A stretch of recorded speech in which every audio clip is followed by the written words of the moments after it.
बिस्मिल्लाहिर्रहमानिर्रहीम अस्सलाम वालेकुम फ्रेंड्स। सो आज हम डिस्कस करने वाले हैं kidney problems and their remedies.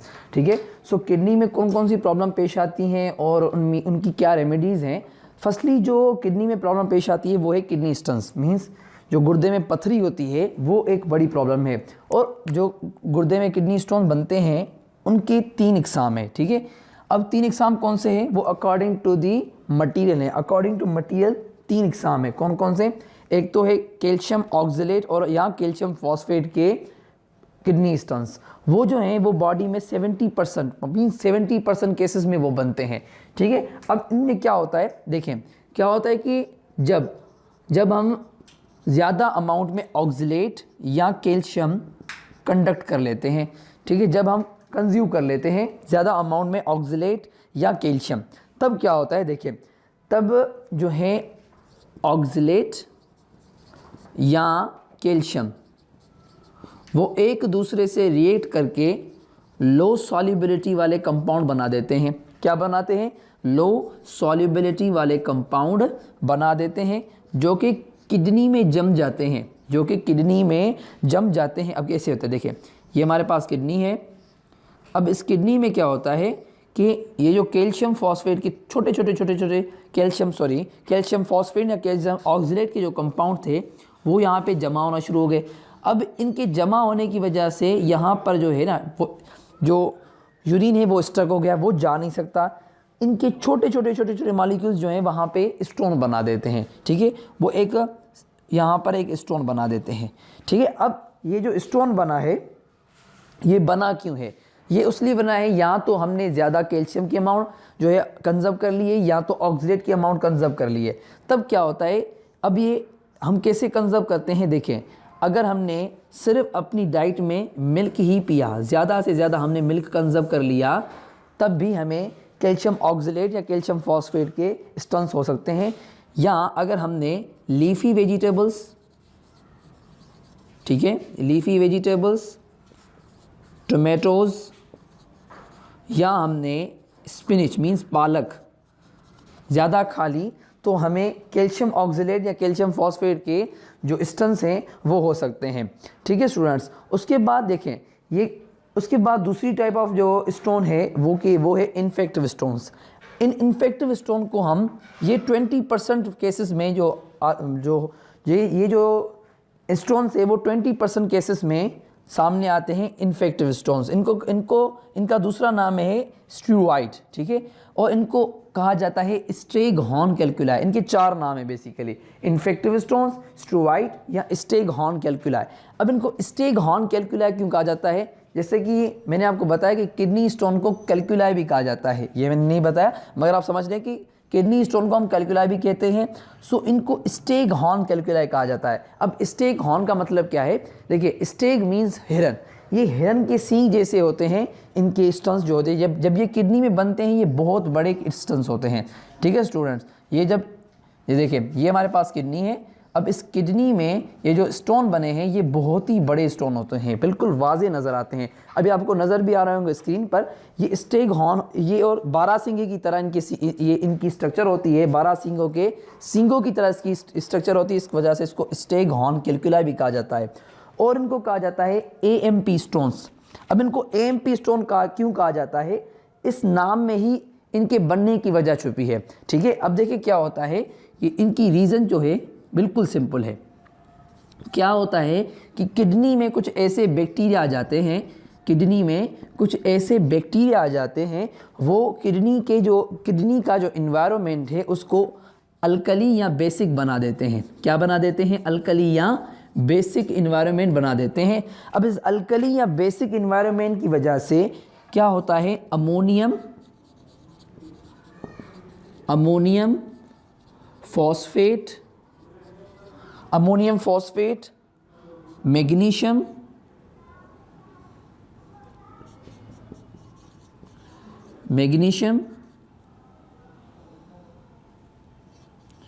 और कैल्शियम ये आपस में मिल जाते हैं। ये आपस में मिलकर ये स्टोन बना देते हैं, बहुत ही बड़ा एक ह्यूज स्टोन बना देते हैं। इसको हम कहते हैं स्टेग हॉर्न कैल्कुलाई। ठीक है, इस वजह से इनका नाम पड़ा है AMP stones, means ammonium ammonium magnesium phosphate, ammonium phosphate and magnesium stones, आप इनको ऐसे भी बोल सकते हैं, ठीक है। अब ये जो स्टोन्स हैं, इनको रिमूव कैसे किया जाता है, ये बॉडी से रिमूव कैसे होंगे, ये जाहिर सी बात है, ये रिमूव करने के लिए आपको क्या करना पड़ेगा, ये सर्जिकल तरीके से रिमूव होंगे। इनको ऐसे रिमूव नहीं किया जैसे हमारे पास होम रेमेडीज़ हमें दी जाती हैं। अगर ये कैल्शियम ऑक्जेलेट या कैल्शियम फॉस्फेट के स्टोन होते तो हम इनकी घर की जो रेमेडीज़ हमें मिलती हैं, आप ज़्यादा से ज़्यादा पानी पिएं तो आपके यूरिनरी ट्रैक्ट से ये निकल जाएंगे, या ऐसी हमें घर की रेमेडीज़ दी जाती हैं, ये कैल्शियम ऑक्जेलेट या कैल्शियम फॉस्फेट के छोटे स्टोन्स पर काम करती हैं। मगर ये इन्फेक्टिव स्टोन्स बड़े स्टोन्स होते हैं, इस वजह से यहाँ पर जो है यहाँ पे सर्जरी होना लाजिम है, ठीक है स्टूडेंट्स। इन कैल्शियम ऑक्जेलेट या फॉस्फेट की जो रेमेडी है वो है वाटर स्टोन, ठीक है। उसके बाद जो होती है तीसरा टाइप ऑफ स्टोन जो कि है यूरिक एसिड, ये 5% केसेस में देखने को मिलता है। अब ये यूरिक एसिड जो है, ये इसके स्टोन्स कैसे बनते हैं। अब यूरिक एसिड जो है वो बनती कैसे है, पहले आप यूरिक एसिड का बनना समझ लें, फिर आपको इसकी रीज़न भी समझ में आ जाएगी। अब क्या होता है कि जब किसी पेशेंट को कैंसर होता है, ठीक है, ट्यूमर होता है, जब उसको कैंसर होता है तो सेल जो है वो ग्रोथ करते रहते हैं और मरते भी रहते हैं, ठीक है। जो सेल मरता है तब उसका डीएनए जो है वो टूट जाता है। जब डीएनए टूटता है तो हमने पढ़ा है कि डीएनए के टूटने की वजह से, ठीक है, नाइट्रोजनस वेस्ट प्रोड्यूस होते हैं। तो यहाँ पर यूरिक एसिड जो है वो ज़्यादा प्रोड्यूस होने लगता है, बॉडी में यूरिक एसिड ज़्यादा प्रोड्यूस होने लगता है, यूरिन में यूरिक एसिड ज़्यादा होने लगता है। इस यूरिक एसिड के ज़्यादा होने की वजह से किडनी में कुछ स्टोन्स फॉर्म होते हैं, उनको कहा जाता है यूरिक एसिड स्टोन्स, ठीक है स्टूडेंट्स। सो हमने 3 स्टोन्स डिस्कस कर लिए, कैल्शियम ऑक्जेलेट या कैल्शियम फॉस्फेट स्टोन्स जो 70% केसेस में हमें देखने को मिलते हैं, इन्फेक्टिव स्टोन्स और स्ट्रूवाइट और स्टेगहॉर्न और एएमपी स्टोन्स, और तीसरे हमने डिस्कस किए यूरिक एसिड स्टोन्स। अब इनको रिमूव करने के डिफरेंट तरीके। अब अगर स्टोन छोटा है तो हम उसको पानी पी के उसको अपनी बॉडी से एक्सक्रीट कर सकते हैं थ्रू दी यूरिनरी ट्रैक्ट। अगर वो बड़ा है तो सर्जिकल तरीके से होगा। अब देखें, अगर कोई मीडियम साइज़ का स्टोन है, कैल्शियम फॉस्फेट या कैल्शियम ऑक्जेलेट का, इन्फेक्टिव तो कतई नहीं होगा, बाय दी पानी या कोई और सिस्टम हो जो हो। अब एक टेक्निक जो है वो डेवलप कर ली गई है। क्या एक टेक्निक डेवलप कर ली गई है? कौन सी टेक्निक? जिसको कहा जाता है लिथोट्रिप्सी, ठीक है। लिथोट्रिप्सी इस टेक्निक में क्या होता है, अभी आपको स्क्रीन पे नज़र भी आ रहा होगा कि ये देखें, ये एक मशीन होती है जिससे अल्ट्रासोनिक साउंड वेव्स प्रोड्यूस कर दी जाती हैं, ठीक है। क्या होता है? अल्ट्रासोनिक साउंड वेव्स आप कह सकते हैं, या आप इनको अल्ट्रासोनिक वेव्स आप इसको नाम दे दें, ठीक है। अल्ट्रासोनिक एक्स-रेज या वेव्स प्रोड्यूस कर दी जाती हैं, एक्स-रेज नहीं, अल्ट्रासोनिक वेव्स इससे प्रोड्यूस होती हैं इस लिथोस्ट्रॉपी प्रोसेस में। क्या होता है कि किडनी के अंदर जब कोई स्टोन बनता है तो ये जो वेव्स होती हैं ये इस स्टोन पर गिराई जाती हैं, ठीक है। अब देखिए, ये एक स्टोन है, इस पर डिफरेंट डायरेक्शन से ये वेव्स आकर गिरेंगी, ठीक है। ये एक अभी आपको नज़र भी आ रहा होगा, फोटो में आपको नज़र भी आ रहा होगा, ये जो वेव्स होती हैं ये गिरती हैं इस स्टोन पर गिरती हैं, और ये स्टोन छोटे छोटे हिस्सों में तकसीम हो जाता है।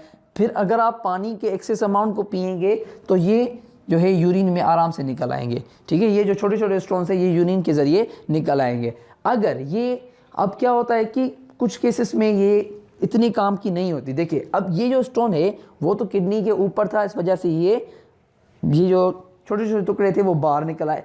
अगर ये स्टोन किडनी के नीचे वाले हिस्से में बन जाए तब आप क्या करेंगे, ठीक है। अगर ये स्टोन किडनी के नीचे वाले हिस्से में बन जाए तब आप क्या करेंगे, यहाँ पर ये टूट तो गया, मगर ये यहाँ से निकले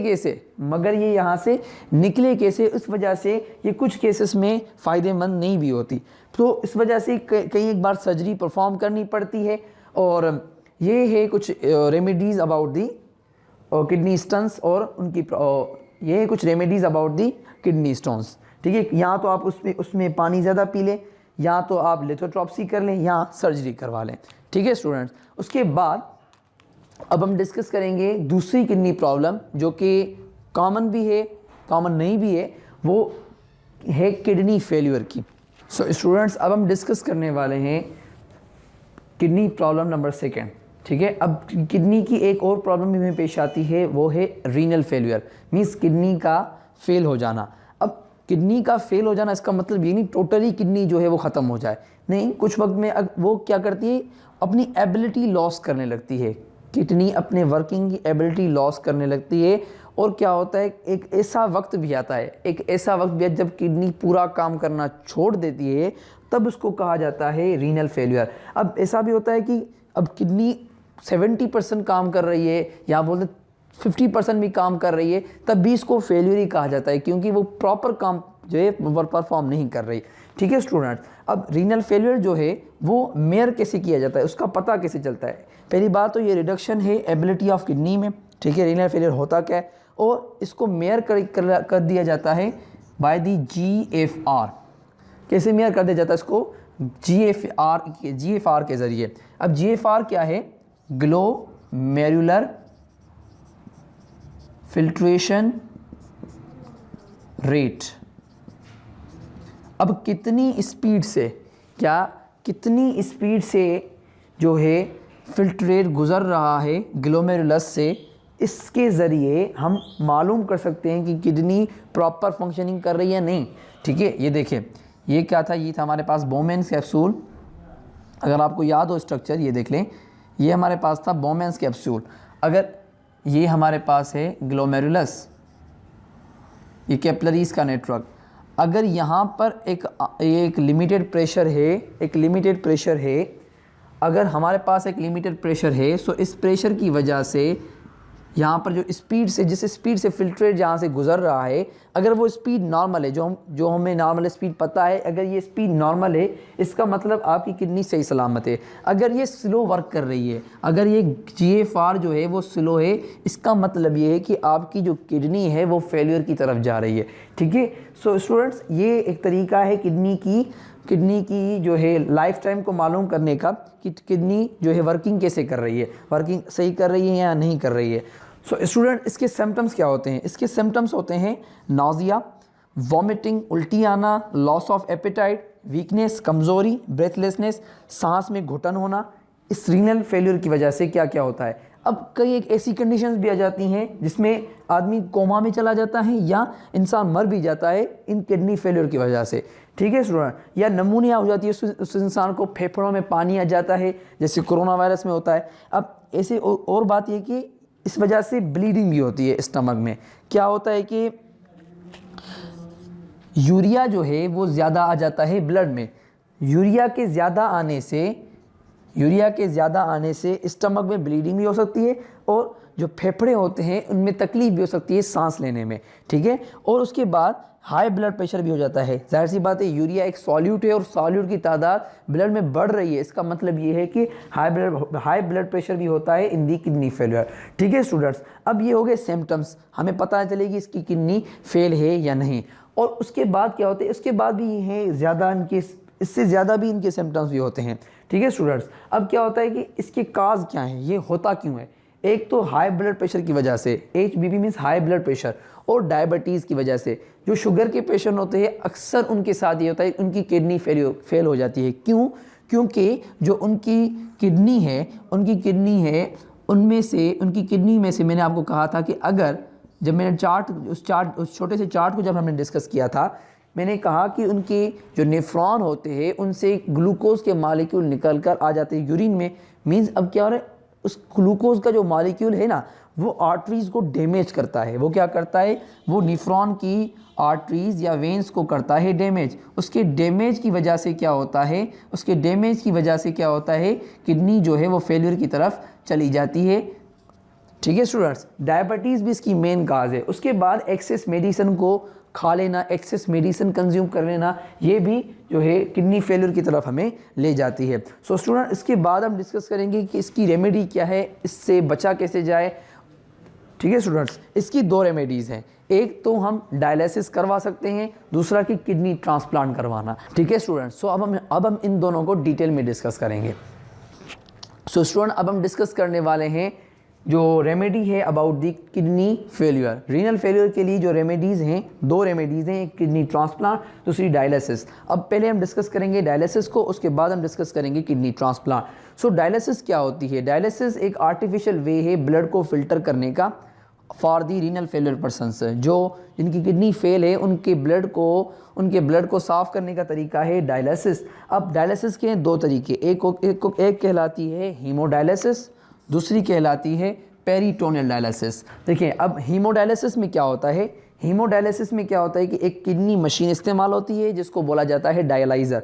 अब डायलाइज़र में क्या होता है, यहाँ पे हमारी स्किन में एक इंसिजन कर दिया जाता है और हमारी आर्टरी और वेन को मिलाया जाता है, और वहाँ पे जो है, वहाँ पे ये जो मशीन है वो कनेक्ट कर दी जाती है, अब क्या होता है कि इस एंड से क्या होता है, ब्लड जो है, जो नाइट्रोजनस ब्लड है जिसमें मटीरियल्स ख़राब पड़े हैं, वो आता है इस मशीन में जिसको कहा जाता है डायलाइज़र।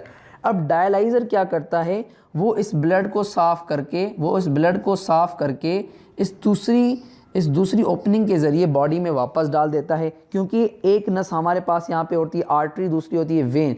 सो जो ख़राब ब्लड है वो आर्टरी से लिया जाता है और साफ़ ब्लड जो है वो वेन में डाला जाता है, ठीक है। अब देखें, अब यहाँ पे होता ये किसे, ये जो हमारे पास डायलाइज़र है, डायलाइज़र के अंदर एक फ्लूइड पड़ी होती है जिसको हम बोलते हैं डायलिसेट। अब डायलिसेट जो है, ये जो डायलिसेट है, अब डायलिसेट क्या करती है, ये देखें, इसको मैं थोड़ा बड़ा करके बना रहा हूँ एक ट्यूब्यूल को। ये होती है, ये ट्यूब्यूल जो होती है डायलाइज़र, वो होती है सेमी परमिएबल, और यहाँ पर जो फ्लूइड है डायलिसेट, ये क्या करती है, यहाँ से गुजरने वाला जो ब्लड है, उसमें से नाइट्रोजनस वेस्ट को यहाँ पर ट्रांसफ़र करती है, ठीक है। यहाँ पर ये जो नाइट्रोजनस वेस्ट है वो यहाँ पर ट्रांसफ़र हो गए, क्योंकि ये सेमी परमिएबल थी। इस वजह से क्या हुआ कि यहाँ पर जो फ़िल्टर हुआ ब्लड वो बॉडी में वापस चला गया, ठीक है। और इस प्रोसेस में 6 से 10 घंटे लगते हैं। इसका एक फ़ायदा ये है कि ये हफ्ते में 3 बार करानी पड़ती है, ठीक है। और यहाँ पे जो पेशेंट है उसको हमें स्ट्रिक्ट डाइट पे रखना होता है। अब दूसरी बात आ जाती है, दूसरी टाइप ऑफ डायलिसिस जो कि है पेरिटोनियल डायलिसिस। अब पेरिटोनियल डायलिसिस जो है वो बहुत ही तकलीफ़दाह है और ये पुराना तरीका है डायलिसिस का। अब ये कैसे होती है, देखें क्या होता है कि ये जो पेट है वहाँ पे एक इंसिजन कर दी जाती है, वहाँ पे एक कट लगाया जाता है, और क्या कर दिया जाता है, वहाँ पर एक कैथेटर लगाया जाता है उसके अंदर, एब्डोमिनल कैविटी। अब देखें इसका नाम है पेरिटोनियल डायलिसिस। एब्डोमिनल कैविटी, ये देखें, ये हमारा एब्डोमिन है, इसके अंदर एक कैविटी है जिसको बोला जाता है पेरिटोनियल कैविटी, और इस लेयर को कहा जाता है पेरिटोनियम। इस पेरिटोनियम के अंदर एक कैथेटर डाला जाता है। कैथेटर जब डाला जाता है तब क्या होता है कि इसमें फ्लूइड भरा जाता है, यहाँ पर फ्लूइड भरा जाता है। जब फ्लूइड भर गया तब क्या होता है, देखें, जब फ्लूइड भर गया तब क्या होता है कि ये सपोज कर ले, ये जो ब्लू लाइन है वो मैंने ड्रॉ की है, इस मटेरियल के लिए जो यहाँ पे डाला गया, और ये जो है ये है एब्डोमिनल वॉल, ये पेरिटोनियल फ्लूइड है,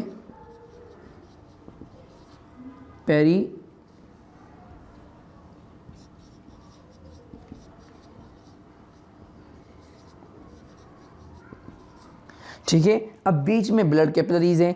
अब ब्लड कैपिलरीज में जो भी ख़राब सामान होगा वो यहाँ पे आ जाएगा, ठीक है, वो यहाँ पर आ जाएगा।